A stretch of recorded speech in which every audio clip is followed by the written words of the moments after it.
नमस्कार मेरे प्रिय विद्यार्थियों, आप सभी का हार्दिक स्वागत और अभिनंदन। मैं डॉक्टर विनी शर्मा आपके सामने लेकर आई हूँ राज्य और राज्य में आज हम पढ़ेंगे आधुनिक राष्ट्र राज्यों का उदय और विकास। विद्यार्थियों, यूनान के पश्चिम में इटली में एक शक्तिशाली नगर राज्य था जिसका नाम था रोम। धीरे धीरे रोम ने न केवल इटली के नगर राज्यों को अपने अधीन बना लिया, बल्कि यूनान, मिस्र, Asia minor, France, Spain, Britain जैसे सुदूरवर्ती जो प्रदेश हैं उनको जीतकर एक विशाल साम्राज्य की स्थापना कर ली। क्या मतलब? यूनान के पश्चिमी इटली में एक शक्तिशाली नगर राज्य था जिसका नाम था रोम। रोम ने क्या किया? धीरे धीरे करके केवल इटली को ही नहीं, यूनान को, मिस्र को, एशिया माइनर, फ्रांस, स्पेन और ब्रिटेन इन सबको जीत करके एक साम्राज्य की स्थापना कर ली थी। 45 ईस्वी पूर्व में एक शक्तिशाली सेनापति जूलियस सीजर ने सारी शक्ति अपने हाथों में ले ली और साम्राज्य के विभिन्न भागों में अपार संपत्ति रोम में एकत्र हो रही थी। फलस्वरूप क्या हुआ कि रोमन अधिकारी विलासी और निरंकुश बनते जा रहे थे और ईसा की 3री सदी में रोमन साम्राज्य पर बर्बर जर्मन जातियों के जो आक्रमण शुरू हुए वे कई सदियों तक जारी रहे। इन आक्रमणों के कारण रोमन साम्राज्य छिन्न भिन्न हो गया, सामंती राज्य आया। रोमन साम्राज्य के पतन के साथ ही यूरोप की शांति और व्यवस्था भी समाप्त हो गई। बर्बर जातियों, फ्रैंक, लंबार्ड और गोथ जातियों की लूटपाट से सारा यूरोप जो है त्रस्त हो गया। जिसके पास शक्ति थी वही अपनी सत्ता कायम किए हुए था। विजेता सरदार, जिसे हम राजा कह सकते हैं, जीते हुए प्रदेशों को अपने साथियों में बांट दिया करता था। उसके इन साथियों को सामंत कहा जाता था। ये सामंत अपनी जागीर के पूरे स्वामी होते थे, मतलब पूरे प्रदेश से जो उनको बांट दिया जाता था उसके स्वामी होते थे और राजा के साथ उनका संबंध था, जो कि जब कभी राजा को कोई युद्ध करना पड़ता तो वे अपने सैनिकों के साथ उसकी सहायता करते थे। उसके अतिरिक्त किन्हीं विशेष अवसरों पर, जैसे कि राजा की वर्षगांठ या उसकी पुत्री या पुत्र के विवाह उत्सव पर, ये सामंत तरह तरह के उपहार भेंट लाया करते थे और सामंत लोग भी अपनी जागीर को अपने साथियों में बांट दिया करते थे। इस प्रकार सामंतों के भी सामंत होते थे जिन्हें उप सामंत या जमींदार भी कहा जाता था। जमींदारों को किसानों से प्राप्त आय में से एक हिस्सा सामंतों को देना पड़ता था और सबसे निचले स्तर पर अनगिनत किसान होते थे जिन्हें कृषि दास कहा जाता था। वे अपने स्वामी की भूमि जोतते थे और हर तरह से उसकी दया पर निर्भर रहते थे। उन्हें न सिर्फ भू राजस्व बल्कि तरह तरह के कर और बेगार देने पड़ते थे। उनका हर तरह से शोषण होता था। सामंत पद्धति एक पिरामिड के समान बन गई थी जिसमें सबसे ऊपर प्रबल प्रतापी राजा होता था और उसके नीचे कुछ बड़े सामंत और उनके नीचे छोटे सामंत जिन्हें जमींदार या उप सामंत कहा जाता था और उन जमींदारों के नीचे अनगिनत किसान हुआ करते थे। सामंत पद्धति के कारण राजनीतिक एकता व्यवस्था का सर्वथा अभाव हुआ और शक्तिशाली सामंत राजा के विरुद्ध विद्रोह कर अपने को स्वतंत्र राजा घोषित कर देते थे। जनता का सीधा संबंध सामंतों से होता था और वे सामंतों के प्रति ही निष्ठा रखते थे। केंद्रीय शक्ति के अभाव में सामंती युग में शांति या व्यवस्था कायम नहीं रह सकती थी। गेटल कहते हैं कि सामंतवाद ने समाज को न तो एकता ही दी और न ही स्वतंत्रता प्रदान करी। रोमन साम्राज्य के निवासी ईसाई मजहब को अपना चुके थे। विभिन्न जर्मन जातियों ने भी मजहब को स्वीकार कर लिया था। इसलिए राजनीतिक एकता का भले ही अभाव रहा हो, पर धार्मिक क्षेत्र में धीरे धीरे एकता का उदय होने लगा और ईसाईयत का प्रधान आसन था वो रोम ही था और उस आसन पर स्थित पोप को सभी ईसाई अपना धर्म गुरु मानते थे और पोप के कारण राज्य व चर्च के बीच में संघर्ष पैदा होता था। आप यहाँ देख सकते हैं सामंत पद पर नियुक्ति। जब राजा किसी को सामंत बनाता था तो उसे कोई जागीर देता था और जो सामंत राजा के समक्ष घुटने टेक कर ये शपथ लेता था कि आवश्यकता पड़ने पर वह और उनके सैनिक राजा के पक्ष में युद्ध करेंगे, ईसाई धर्म की रक्षा करेंगे। ये देख सकते हैं आप यहाँ पे ये घुटने टेके हुए हैं। इसके साथ ही राष्ट्र राज्यों के उदय और विकास के कारण सामंतवाद के पतन के बाद जो शक्तिशाली राज्य यूरोप में कायम हुए उसका स्वरूप एक राष्ट्र का था। अब यूरोप में निवासियों में यह विचार भी काम कर रहा था कि भाषाई, सांस्कृतिक और भौगोलिक एकता रखने वाले लोगों का अपना एक मजबूत आधार मिल गया है लोगों का अपना एक शक्तिशाली राज्य होना चाहिए, और इस सिद्धांत से न केवल राष्ट्रीयता की भावना परिपुष्ट हुई बल्कि राज्य की शक्ति को भी एक मजबूत आधार मिल गया। क्या मतलब हुआ? सामंतवाद के पतन के बाद शक्तिशाली राज्य यूरोप में कायम हो गए और उनका स्वरूप कैसा हो गया? राष्ट्र की तरह हो गया। यूरोप के निवासियों में यह विचार भी काम कर रहा था कि भाषाई, सांस्कृतिक और भौगोलिक एकता रखने वाले लोगों का अपना एक शक्तिशाली राज्य होना चाहिए, और इस सिद्धांत से न केवल राष्ट्रीयता की भावना परिपुष्ट हुई बल्कि राज्य की शक्ति भी एक मजबूत आधार मिल गया उनको। राष्ट्र राज्यों के निर्माण की प्रक्रिया 15वीं शताब्दी में ही शुरू हो गई थी और 17वीं सदी के अंत तक यूरोप के कई देशों में शक्तिशाली राज्यों का विकास हो गया। इंग्लैंड में हेनरी सप्तम है, हेनरी अष्टम, फ्रांस में लुई 14वें, स्पेन में फिलिप द्वितीय और रूस में पीटर ने अपने सामंतों को पूर्णतया काबू में करके अपनी सत्ता को भली भांति स्थापित कर लिया था। राष्ट्र राज्यों के उदय के प्रमुख कारण थे। पहला कारण था राजनीतिक कारण, शक्तिशाली केंद्रीय शासन की चाह, एक ऐसी शासन जहां पे शक्ति का वर्चस्व हो। सामंती युग में सैकड़ों सामंत और सरदार निरंतर आपस में लड़ते झगड़ते रहते थे। इन युद्धों से जनता परेशान थी, फसलें नष्ट हो जाती थी, लोग मारे जाते थे और वाणिज्य व व्यापार को प्रोत्साहन मिल ही नहीं सकता था। जनता लड़ाई का अंत चाहती थी और गृह युद्धों और धर्म युद्धों से सामंतों की आर्थिक स्थिति भी खोखली हो चली थी। उनकी शक्ति में इतनी गिरावट आ गई थी कि वे अधिक दिनों तक चल ही नहीं सकते थे। जैसे इंग्लैंड में गुलाबों के युद्ध ने सामंतों को बिल्कुल शक्तिहीन बना दिया था। ऐसी स्थिति में लोगों ने उन शासकों को सहयोग दिया जो सामंतों को कुचलने की क्षमता रखते थे। विद्यार्थियों, गुलाबों का युद्ध क्या था? गुलाबों का युद्ध था कि ब्रिटेन में घटित हुआ था गुलाबों का युद्ध।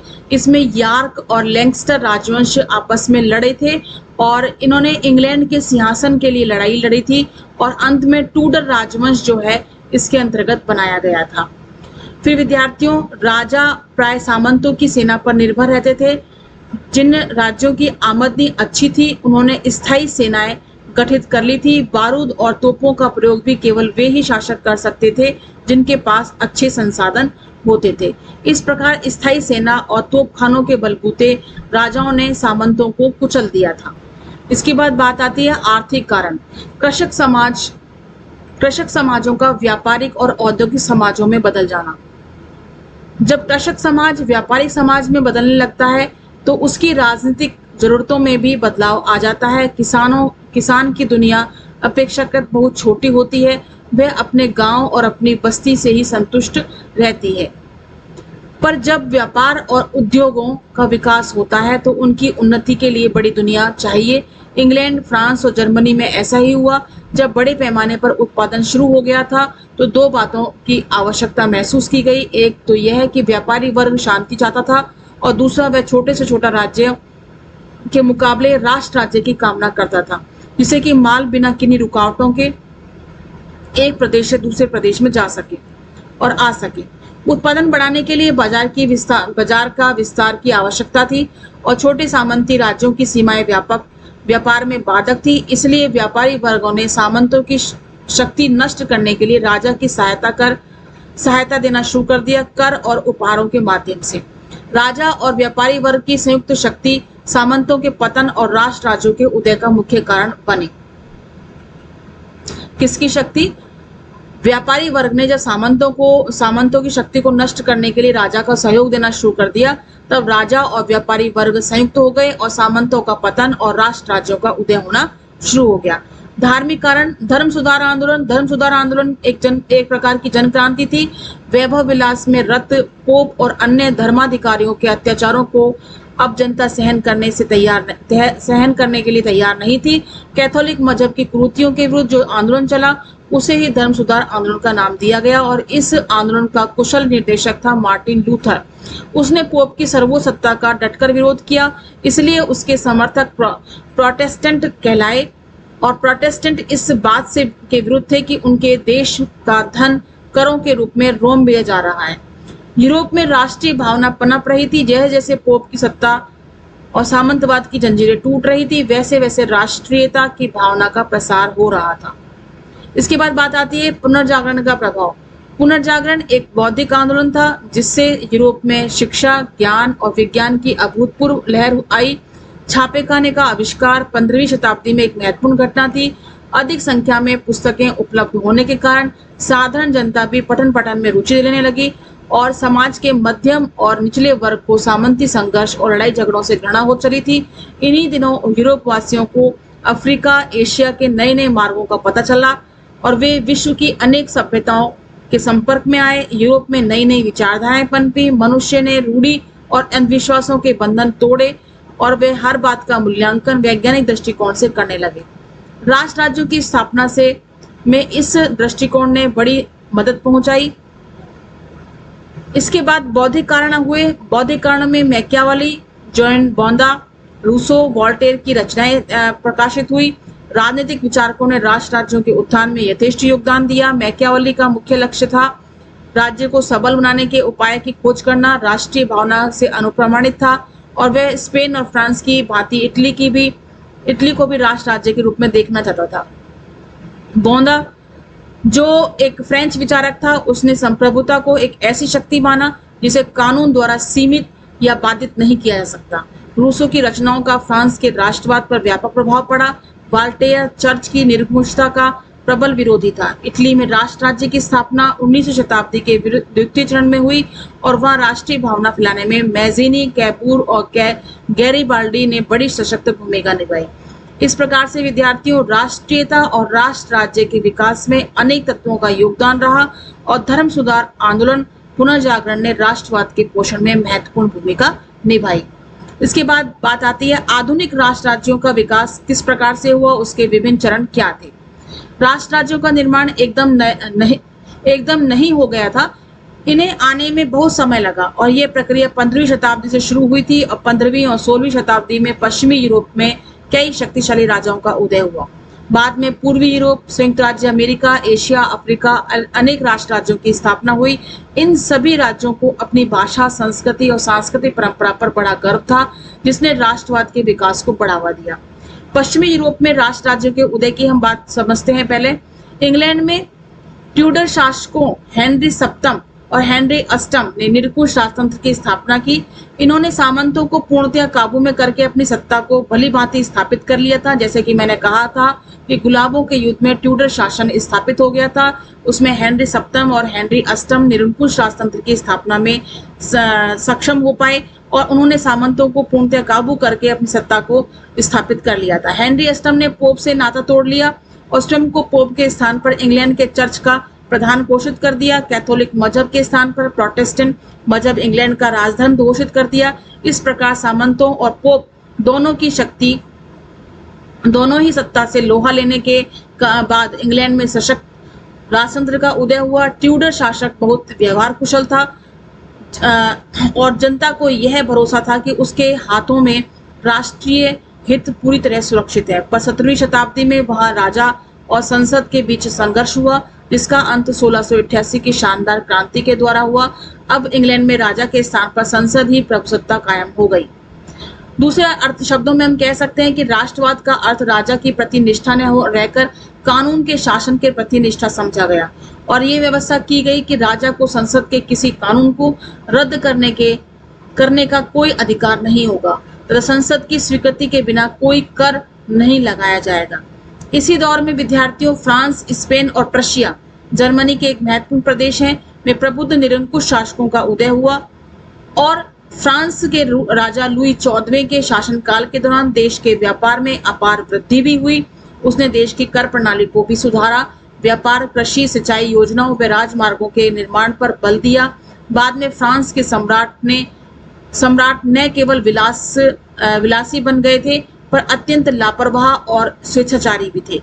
शासकों की निरंकुशता ने व्यापक असंतोष को जन्म दिया। 1789 की फ्रेंच राज्य क्रांति आधुनिक विश्व की एक महानतम घटना थी और इस क्रांति ने सामंतों और चर्च के विशेषाधिकारों को समाप्त कर दिया तथा राष्ट्रवाद के प्रसार पर प्रभाव पड़ा। फिर इसके बाद बात आती है मध्य यूरोप और पूर्वी यूरोप में राष्ट्र राज्यों का उदय किस प्रकार से हुआ। क्रांति के बाद फ्रांस को बड़ी विषम परिस्थितियों के दौर से गुजरना पड़ा। प्रशिया, जर्मनी यानी कि ऑस्ट्रिया इंग्लैंड और हॉलैंड के विरुद्ध लड़ाई छिड़ गई, जिनमें एक नवयुवक सैनिक अफसर नेपोलियन ने अपने युद्ध कौशल का अच्छा परिचय दिया। 1799 में वह फ्रांस के डिक्टेटर और शीघ्र ही फ्रांस का सम्राट बन गया। 1800 से लेकर 1815 तक उसने करीब 40 बड़े युद्धों में विजय हासिल की। प्रशिया, ऑस्ट्रिया, इटली, रूस, नॉर्वे, डेनमार्क, स्पेन, पुर्तगाल ये देश नेपोलियन के सामने झुक गए। आप देख सकते हैं स्वामी विवेकानंद। विवेकानंद वह समुद्र है जिसमें धर्म और राजनीति, राष्ट्रीयता, अंतर्राष्ट्रीयतावाद सबके सब समाहित हैं। इसलिए रविन्द्रनाथ टैगोर को यदि कोई भारत को समझना चाहता है तो उसे रविन्द्रनाथ टैगोर कहते हैं यदि कोई भारत को समझना चाहता है तो उसे विवेकानंद को पढ़ना चाहिए। जिन देशों को नेपोलियन ने अपने साम्राज्य का हिस्सा बना लिया था वहां बड़े वेग से राष्ट्रीयता का उदय हुआ। इटली में राष्ट्रीय भावना पुष्ट करने में मैज़िनी और कैबूर ने बड़ी सशक्त भूमिका निभाई। जहां तक पूर्वी यूरोप का प्रश्न, वहां राष्ट्र राज्यों का निर्माण प्रथम विश्व युद्ध के बाद हो सका। इस युद्ध में आत्मनिर्णय का अधिकार एक प्रमुख मुद्दा बन चुका था, जिसे अमेरिका के राष्ट्रपति वुड्रो विल्सन ने बहुत जोर शोर से उठाया था, और युद्ध में जर्मनी की हार और तुर्की साम्राज्य के पतन के बाद आत्मनिर्णय के अधिकार को व्यवहारिक रूप देने की कोशिश की गई। इससे फिनलैंड, पोलैंड, चेकोस्लोवाकिया, यूगोस्लोवाकिया जैसे राष्ट्र राज्यों का निर्माण हो सका। इसके बाद बात आती है अमेरिका में राष्ट्र राज्य का उदय। 18वीं शताब्दी के मध्य में अटलांटिक महासागर के तट के निकट अंग्रेजों के 13 उपनिवेश थे। ये सभी ब्रिटिश सरकार की अधीनता में थे। उपनिवेशों में रहने वाले लोग राजनीतिक दृष्टि से जागरूक होते जा रहे थे, इसलिए उनके मन में एक स्वतंत्र राष्ट्र बनने की कामना जगी।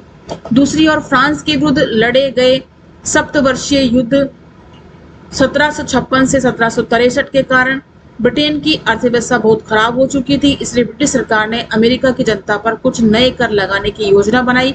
इससे उपनिवेशों की जनता भड़क उठी। अमेरिकी लोगों ने यह नारा बुलंद किया कि प्रतिनिधित्व नहीं तो कर भी नहीं, अर्थात उपनिवेशों की जनता ऐसे किसी कर को स्वीकार नहीं करेगी जो ब्रिटिश संसद द्वारा लगाया जाएगा, क्योंकि ब्रिटिश संसद में उपनिवेशों का कोई प्रतिनिधि नहीं था। 4 जुलाई 1776 को सभी उपनिवेशों के प्रतिनिधियों ने अपनी स्वतंत्रता की घोषणा कर दी और ब्रिटिश सरकार और अमेरिकी जनता के बीच बाकायदा एक लड़ाई छिड़ गई और अंत में उपनिवेशों की जीत हुई और संयुक्त राज्य अमेरिका जैसे एक नए राष्ट्र का उदय हुआ। इसके बाद एशिया और अफ्रीका में राष्ट्र राज्यों का आविर्भाव। विद्यार्थियों, हम जानते हैं कि यूरोपीय शक्तियां इंग्लैंड, फ्रांस, पुर्तगाल, बेल्जियम और नीदरलैंड ने एशिया अफ्रीका में बड़े बड़े साम्राज्य बना लिए थे। बाद में रूस और अमेरिका ने भी अपने साम्राज्य कायम किए। आर्थिक शोषण और समाज सुधार आंदोलन के कारण एशिया वासियों ने नव चेतना का उदय हुआ वहां पे, और भारत, चीन, बर्मा, म्यांमार, श्रीलंका जैसे देशों की जनता साम्राज्यवाद के खिलाफ तो थी ही, इन देशों में अपनी एक अलग पहचान बना लेने की तीव्र चाह भी मौजूद थी, और यह चाह राष्ट्रवाद और राष्ट्रीय एकता के रूप में व्यक्त हुई। स्वामी दयानंद, स्वामी विवेकानंद, श्रीमती एनी बेसेंट भारतीयों में स्वाभिमान का भाव जगाया। इन्होंने भारतीयों ने यह अनुभव किया कि उनका इतिहास और संस्कृति उनके लिए अत्यंत महत्वपूर्ण है। चीन के देशभक्त युवकों ने, जिन्हें विदेशियों ने घूसेबाजी कहा, बहुत से विदेशियों को मार डाला, जिनमें 240 से ज्यादा ईसाई प्रचारक भी शामिल थे। प्रथम महायुद्ध के बाद एशियावासी आत्मनिर्णय की मांग करने लगे। सेकेंड वर्ल्ड वॉर 1939 और 1945 की अग्नि से झुलस जाने वाले पश्चिमी देशों के लिए यह संभव नहीं था कि वे एशिया और अफ्रीका के मुक्ति संग्राम का दमन कर सकें। 1945 के बाद साम्राज्यवादी शक्तियों के पैर उखड़ने लगे और 15 अगस्त 1947 को स्वतंत्र भारत का उदय हुआ। उसके बाद बर्मा, म्यांमार और श्रीलंका की स्वतंत्रता प्राप्त हुई। 1949 में इंडोनेशिया एक स्वतंत्र राज्य के रूप में प्रकट हुआ। अफ्रीकी देशों की स्वतंत्रता का क्रम 1951 के बाद शुरू हुआ। अब विद्यार्थियों, बात आती है नए राष्ट्र राज्यों के समक्ष चुनौतियां क्या हैं। अब राष्ट्रीय आंदोलन, अंतर्राष्ट्रीय परिस्थितियों के कारण एशियाई और अफ्रीकी देशों की स्वाधीनता तो मिल गई, पर इन्हें कई प्रकार की समस्याओं से जूझना पड़ा। समस्या क्या है? पहली समस्या आती है विकासशील देशों की राजनीति, यानी कि अस्थिरता की राजनीति बनी हुई। शुरू में देखा गया कि कुछ देशों को की चमत्कारी कुछ देशों का चमत्कारी और विशेष रूप से प्रभावशाली व्यक्तित्व का नेतृत्व रहा वहां पे। चमत्कारी नेताओं में नेहरू भारत में, सुकार्नो इंडोनेशिया, इनक्रुमा घाना में और हुफुई बोइनी आइवरी कोस्ट ने अपने अपने राज्यों को राजनीतिक स्थायित्व प्रदान किया। पर यह स्थायित्व अल्पकालिक सिद्ध हुआ। भारत में अवश्य ही संसदीय लोकतंत्र अभी तक कायम है, पर अन्य विकासशील देशों में स्वस्थ लोकतांत्रिक परंपराओं का विकास नहीं हो सका। कई देश भयावह हिंसा के दौर से गुजर रहे हैं। राजनीति में सेना का हस्तक्षेप एक आम बात हो गई है। अब म्यांमार में, पाकिस्तान में तो हम देख ही सकते हैं कि बार बार वहां पे सैनिक शासन लग जाता है। म्यांमार में भी हाल ही में सैनिक शासन लगा हुआ है। पाकिस्तान के निरंतर लोकतंत्र से दूर रहा है।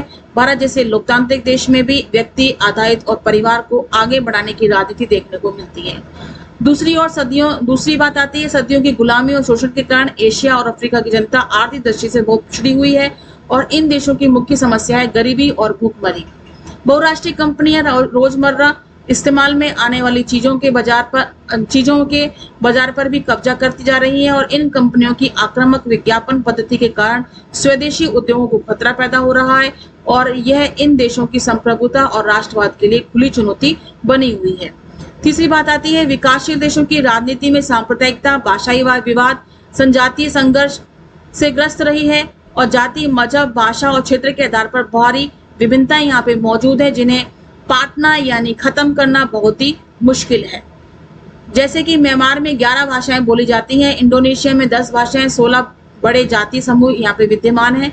भारत में तो आश्चर्यजनक भिन्नताएं देखने को मिलती हैं। राजनीतिक दलों में अब इस बात को लेकर होड़ लगी हुई है कि नई नई जातियों के नाम पर पिछड़ी जातियों की सूची में शामिल किए जाए ताकि उन्हें आरक्षण का लाभ मिल सके और हाल ही में आर्थिक पिछड़ेपन के आधार पर सवर्णों, उच्च वर्ण के लोगों को आरक्षण देने की जरूरत महसूस की गई और सवर्णों को भी अब आरक्षण दिया गया है।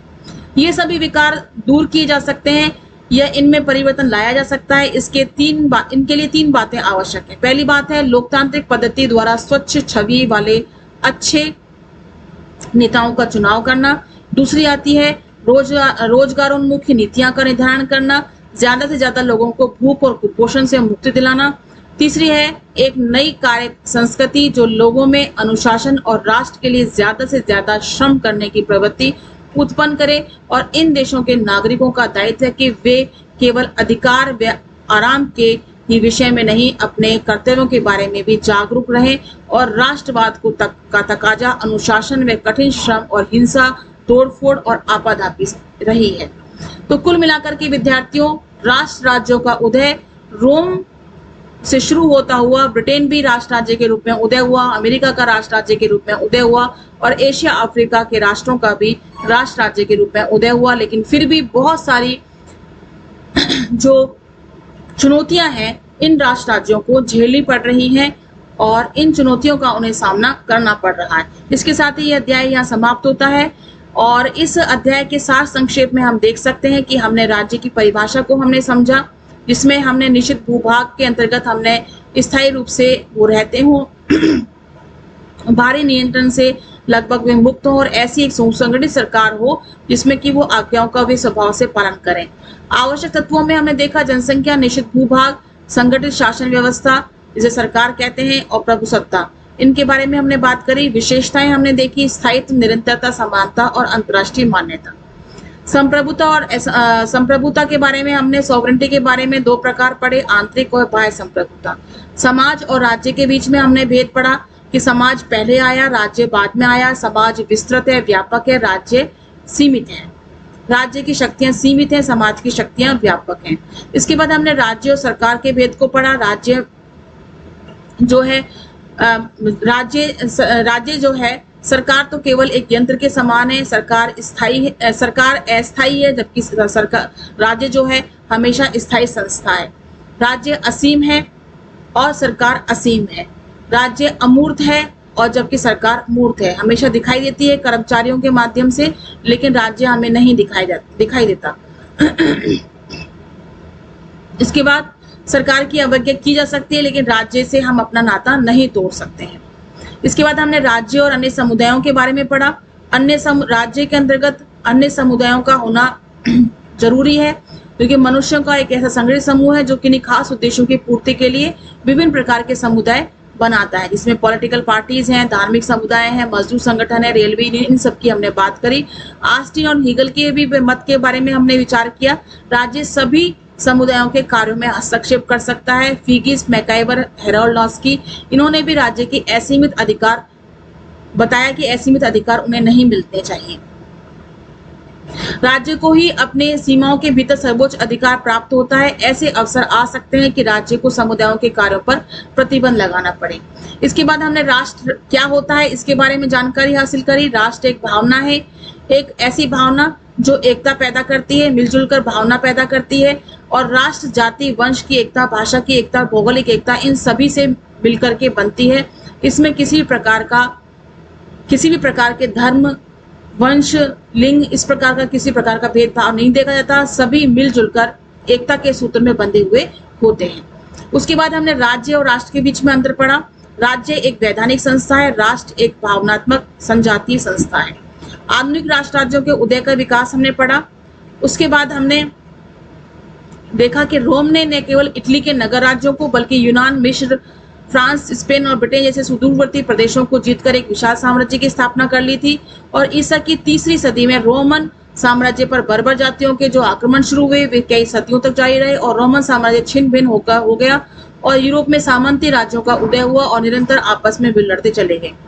और राष्ट्र राज्यों के उदय के जो कारण थे, विकास के जो कारण थे, हमने पढ़े। राजनीतिक कारण पढ़े, आर्थिक कारण, धार्मिक कारण और पुनर्जागरण का प्रभाव और बौद्धिक कारण।